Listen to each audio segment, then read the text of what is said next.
Hey, shalom, shalom. First and foremost, let me give all praise and glory unto Yahweh, Bahasham, Yahweh Shai, Bahasham, Rakah HaKodash. I want to give double honors unto the apostles, the bishops, and the elders of Great Millstone that do rule exceptionally well. They continually feed the flock with 100% truth. They do that free of charge. They also uplift and they magnify the name of Yahweh and also the name of Yahweh Shai. All right. Let me say shalom, salutations, mercy, and blessings to all the sincere brothers that's out there that push this word with truth and with faith, striving to be a part of the hopeful elect. To the very best of their ability, they're doing the right thing in the sight of Yahweh Hashem Yahushua. Also, they're doing their part to uplift and magnify the name of Yahweh and also the name of Yahweh Shai.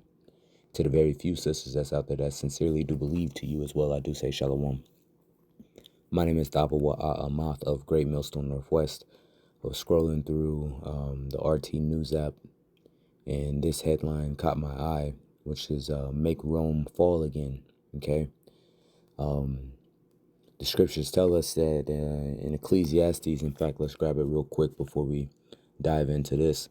In Ecclesiastes chapter 1, verse 9, it tells us that there's no new thing under the sun, all right? Let's read that real quick. Ecclesiastes chapter 1, verse 9, it says, "The thing that have been is that which shall be, and that which is done is that which shall be done, and there is no new thing under the sun. Is there anything whereof it may be said, see, this is new? It had been already of old time, which was before us." All right. And one of the things that was before us was the Roman Empire.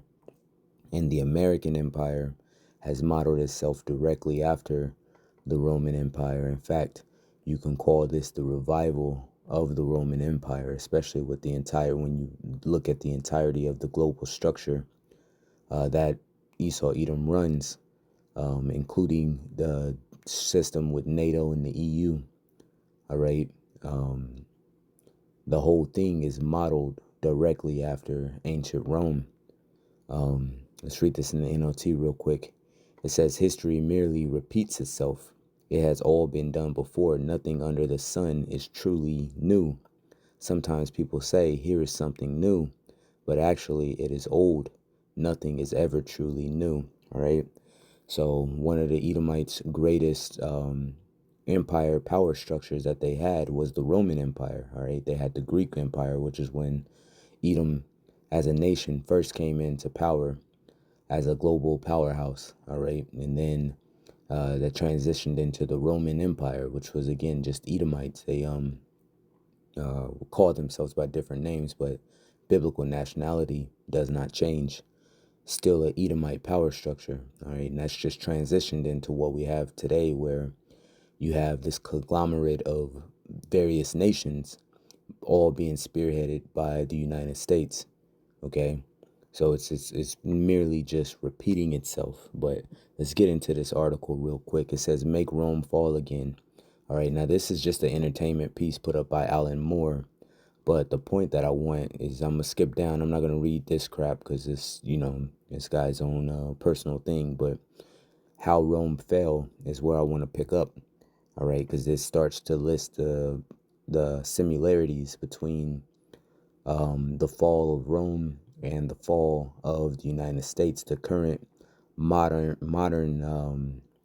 situation that we're seeing within America itself, okay, and within America's allies. It says how Rome fell. As we close in on the bread and circuses in Washington, D.C., because the reason he started this, I guess, is Trump is throwing a UFC thing for the American birthday bash, the 4th of July, 250th year, which is by and large the lifespan of a empire, okay, before the empire falls apart. All right, so this is the 250th year, so Trump's making a big old spectacle. Nero, he's making a big old spectacle about it. But let me read this. It says, "As we close in on bread and circuses in Washington, D.C., a reminder is of the signs that Rome's time as a global power was ending. A reminder of the signs that Rome's time as a global power was ending. Debasing the currency, reducing the amount of silver in coinage while increasing the amount of coins until they became worthless and debt levels soared. All right, and we're seeing that within with the American dollar. Okay, we're seeing it lose value, especially as the situation in the Middle East continues to go on and continues to progress. The petrodollar is losing its value and its power. Okay, self-serving government, from governing for the people and republic, senators and civil servants increasingly went into politics to enrich themselves, their friends, their backers, and their families. And if you pay any type of attention to American politics, you would be able to make that correlation pretty quick. Okay, outsourcing military instead of producing and providing for their armies, they put it all out to tender without corruption checks, not to mention hiring mercenaries. And you can consider the ICE agency as a mercenary agency. Okay, but this is what we see. We see that the military itself, by and large, is sold out to tenders. Okay, you got BlackRock that's heavily involved into the military. All right, you got these different corporations that are strictly tied to producing things for the military. And while I was in the army, we noticed that a lot of things just get sold to the highest bidder, whoever can make it pretty much the cheapest. All right, mass produce it the cheapest would get the contract. Okay, but then when you come into the truth and you start realizing how corrupt Esau Edom is, you realize that the people that really get the contracts are buddies, pretty much. They're buddies with the guys that's in charge. The higher up that you go, the more corrupt that you have to be, or else they won't allow you to progress past a certain point. Okay, you won't be able to make it through the gatekeepers if you ain't willing to play ball the way they want you to play ball. All right. So we see the corruption within the military. I mean, they just swore in a couple years back. All right, they just swore in, or maybe it was last year, they just swore in a few tech CEOs to be lieutenant colonels, which is a significant rank within the military. Okay, a lieutenant colonel would be someone who is placed in charge of an entire battalion. All right, meaning that they have, quite a few soldiers. Possibly thousands. All right, definitely hundreds, but possibly thousands of soldiers, depending on how big the actual battalion is, because you have some battalions that's bigger than others. All right, so that's a lot of individuals that would be directly underneath their command. And that's a significant rank. Individuals who go into the military, they work their entire life to make it up to that rank. Okay, if they have to crawl from the bottom as an officer, as a lieutenant, crawling up to a lieutenant colonel, that's not like a quick thing that you can make. You can't make that rank in just a measly 5 years or 10 years. Okay, you have to you 25 years plus. All right, for the most part, to make it up to lieutenant colonel. 15 years would be quite the achievement to make it up to lieutenant colonel. All right, all the lieutenant colonels I remember meeting in the military, they were all at least in their mid 40s. All right, at least in their mid 40s. Um, and then you get the colonels after them, and the ranks continue getting higher. That's a significant rank, man. You look at military ranks, that's a significant rank. Anyway, so we're seeing outsources of the military. It says infrastructure failure, roads, bridges, aqueducts, ports, aqueducts, etc. were all neglected, with the focus on building follies and vanity projects. All right, you don't see the government pumping a lot of money back into the infrastructure. You got plenty of streets here in America that really need to be repaved. You got a lot of sidewalks that need repair. You got buildings that are boarded up and being unused, and billions of dollars annually are getting sent to foreign countries for military reasons, all right? Not to our military, but to foreign country militaries or foreign countries for their aid or whatnot. But you don't see that type of money being placed back into America because the higher ups here, they know that this place is destined to be destroyed. So they're not. You notice none of the money is being pumped back in here. Okay, Publius uh, disengages with civil life, disillusioned, feeling unrepresented and ignored. The people turn away from trusted institutions, not from empathy, but by choice, increasing civil disobedience. And you're seeing this at a high level, man.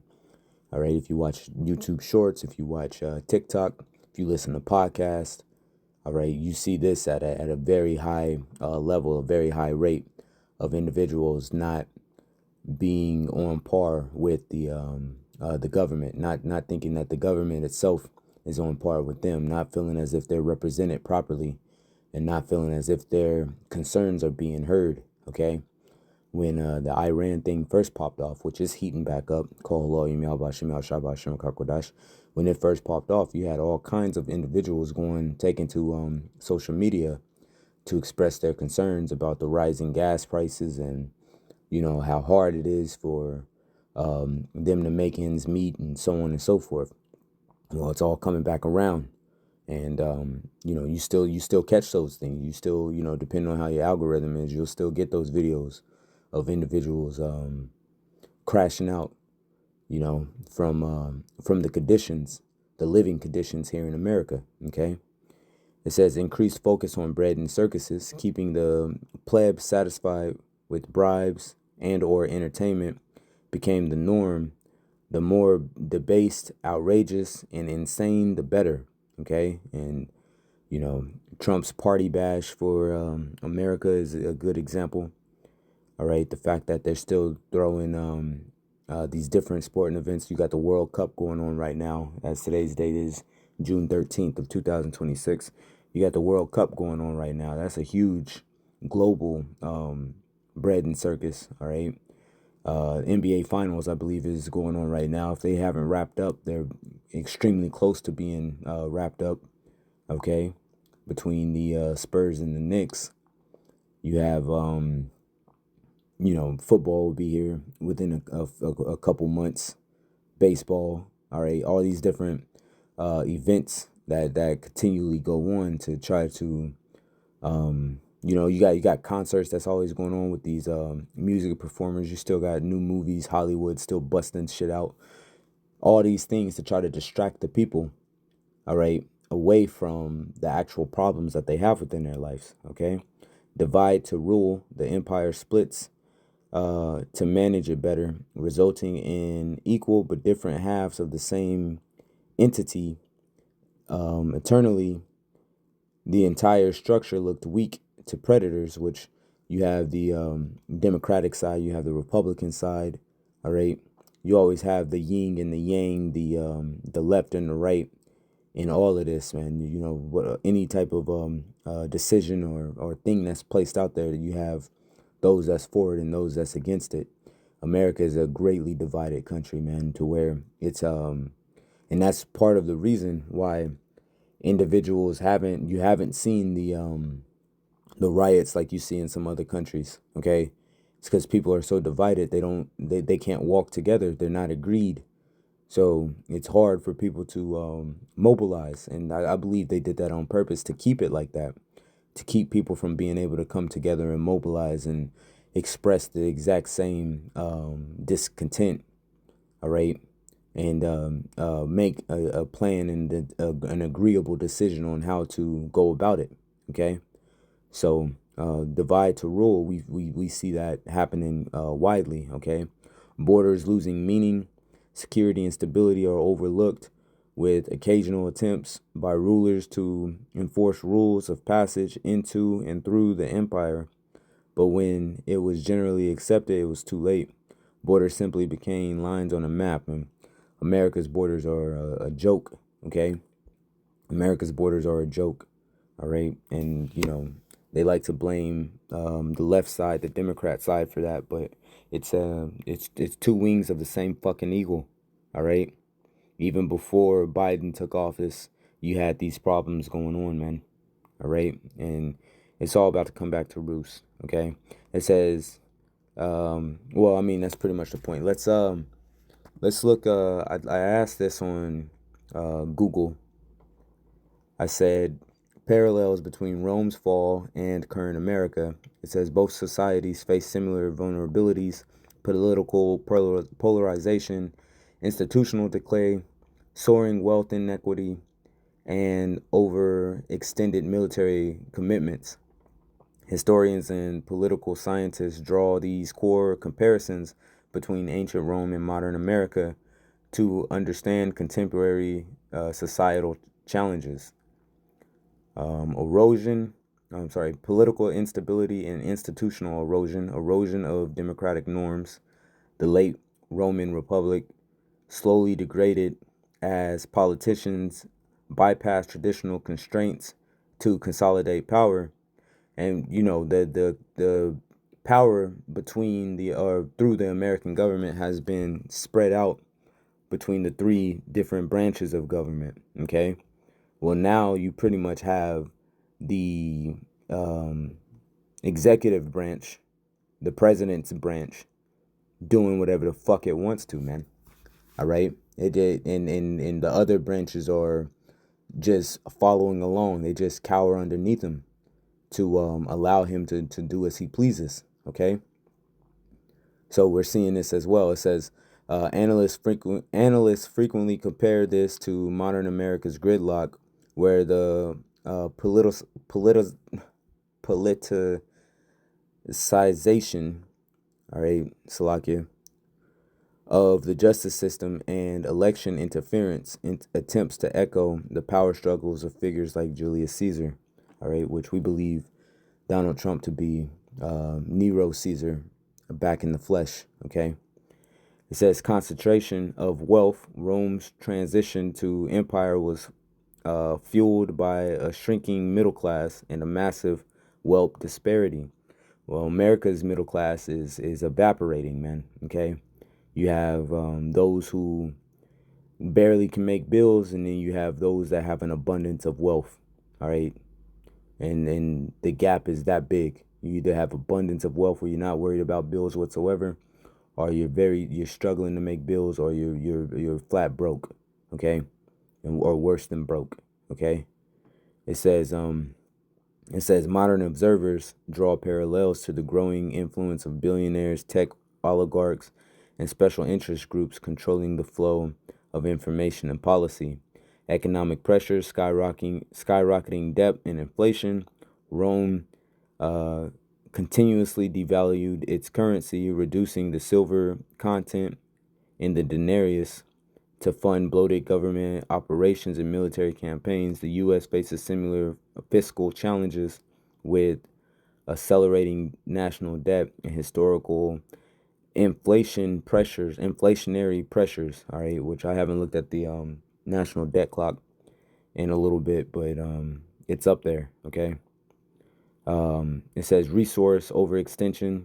Rome struggled to secure its massive borders and maintain its extensive network of trade routes. Critics of the U.S. foreign policy argue that maintaining global military and economic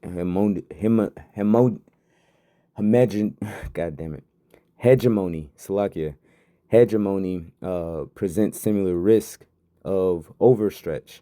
All right, and America's short on resources, which is why they're trying to bully all these other countries out of their resources. All right, and meanwhile, it's still continuing military campaigns all across the world.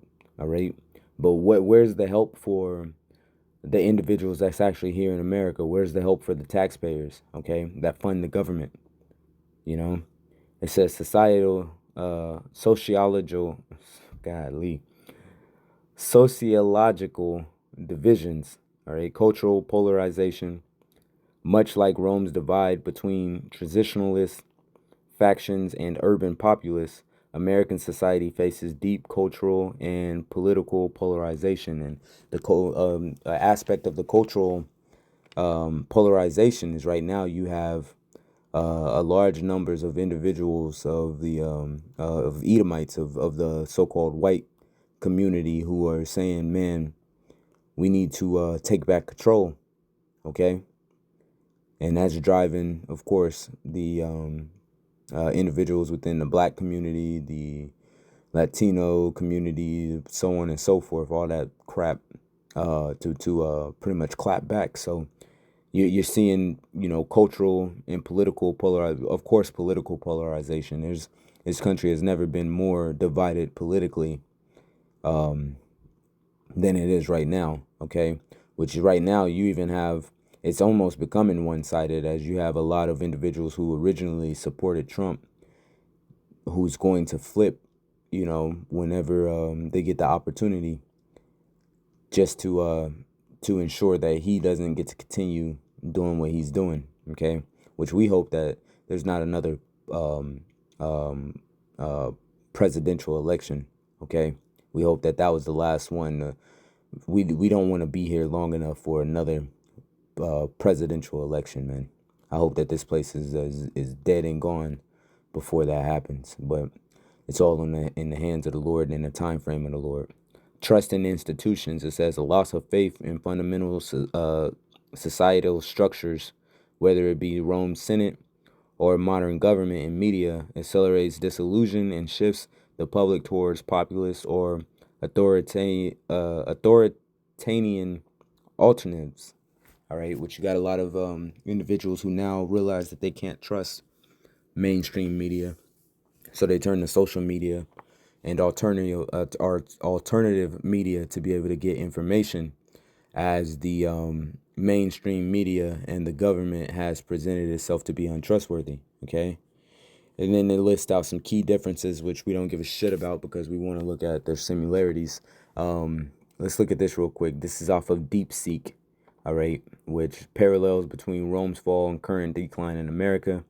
It says the comparison between the fall of Rome and modern United States is a perennial topic of debate, and recent events have brought it back into focus. To help you navigate the decision, here are key parallels that are often drawn, followed by critical counterarguments. Okay, political and industrial decay, money and politics, Partesian gridlock. I'm just going to read like the bullet points because we've kind of gone over this. Erosion of power, okay, economic crisis, wealth inequity, unsustainable debt, okay.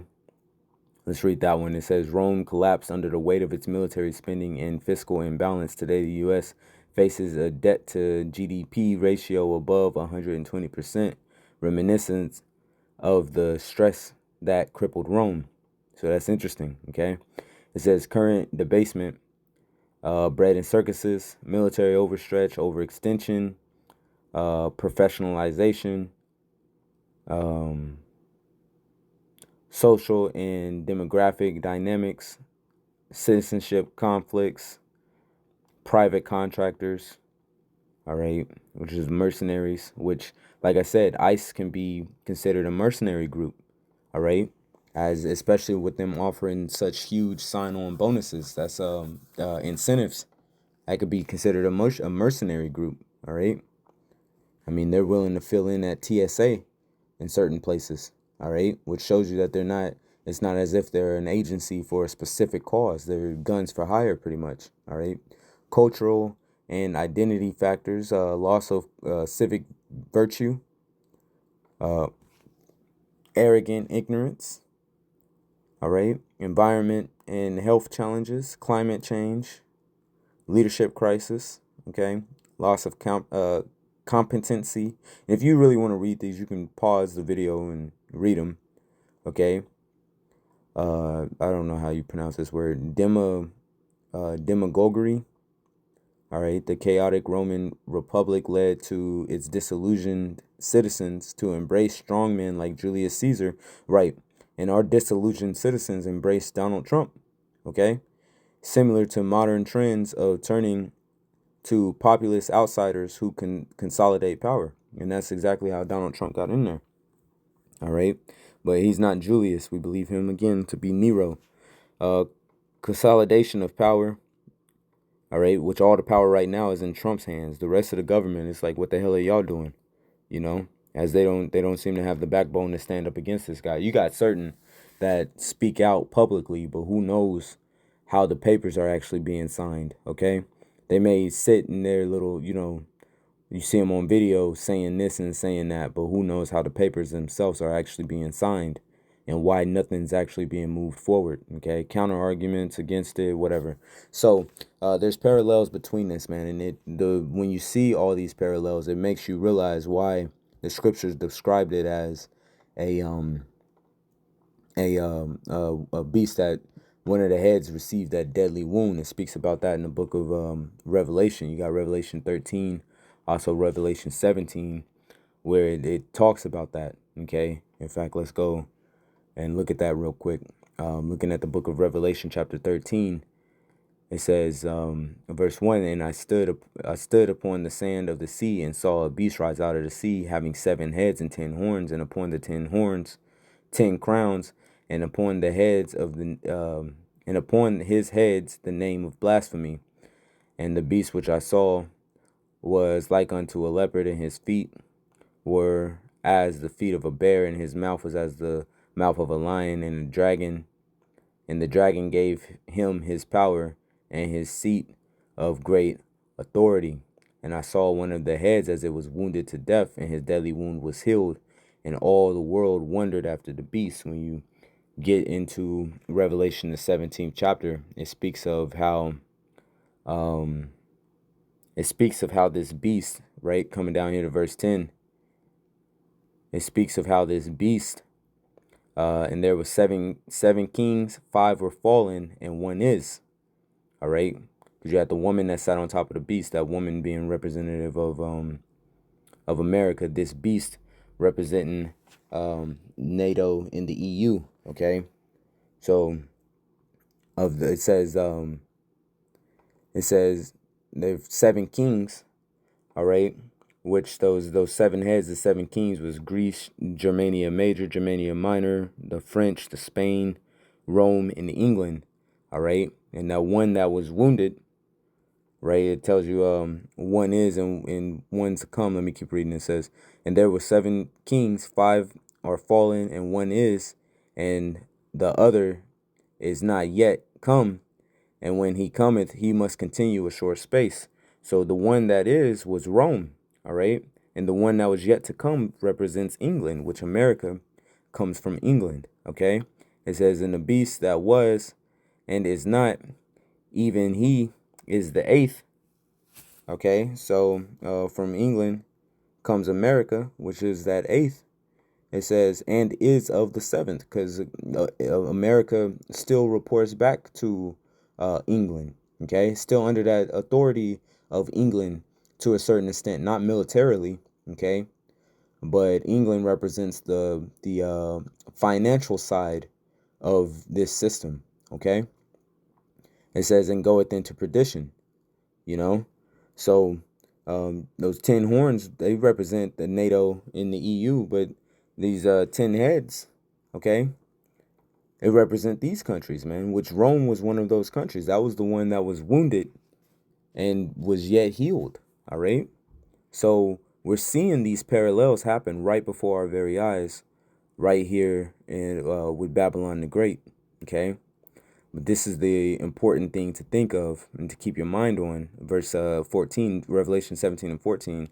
These shall make war with the Lamb, and the Lamb shall overcome them, for he is the Lord of lords and the King of kings. And they that are with him are called the chosen and faithful. So if we stay with Yahweh Shem Yahushai, we're going to be able to make it through, regardless of the downfall, of how chaotic the downfall of America is. All right, regardless of how crazy things get, we can do all things through our Lord Yahweh Shai, who strengthens us.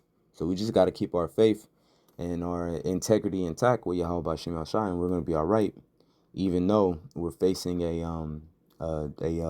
declining empire. All right, and things are totally going to get chaotic. But hey, I'm gonna go ahead and get out of here, man. Again, all the praise and the glory goes unto Yahweh Hashem Yahshua Hashem Kahakodash. Until next time, I'm gonna say Shalom. Continue to cry out unto Yahweh Hashem Yahshua in hopes that we can get the fuck up out of this place, man. Shalom.